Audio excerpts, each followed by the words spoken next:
Hi guys! Welcome to my vlog. So, magkukwentuhan lang naman tayo. Alam niyo ba kung ano yung isa sa pinakamahirap na tumira dito sa abroad? Is yung magkasakit ka. Sa totoo lang, may sakit talaga ako ngayon. And kakagising ko lang yan. Galing sa nap ko. And kailangan ko talaga mag-asikaso sa bahay, maghugas ng plato at mag-organize. Kasi kaninang umaga, sobrang sama talaga ng pakiramdam ko. So, kailangan ko talagang mag-ayos ngayon after kung makatulog at nakaipon ako ng kaunting energy. But anyway, nakakamiss lang pag nasa Pilipinas ka kasi maraming mag-aalaga sa'yo, lalo na yung mama mo.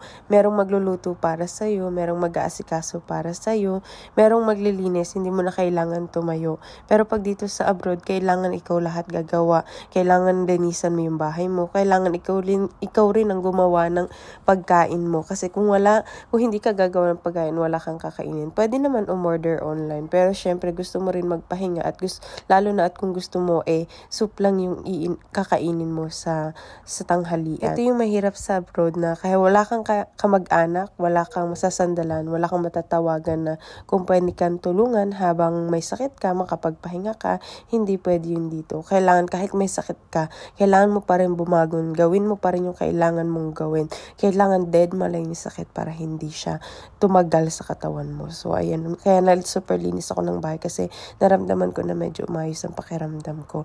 Habang hinihintay ko rin yung anak ko na magising. Nakapaglaba ako, nakapag-hoover ako.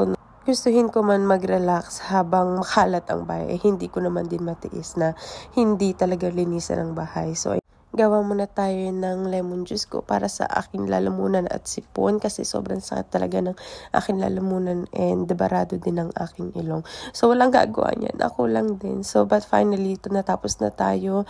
Makapagpahinga na rin ako at makanood ng K-drama. Kahit kaunting pahinga lang habang inihintay natin ang maliit kong gumising. So anyway, thank you for watching guys!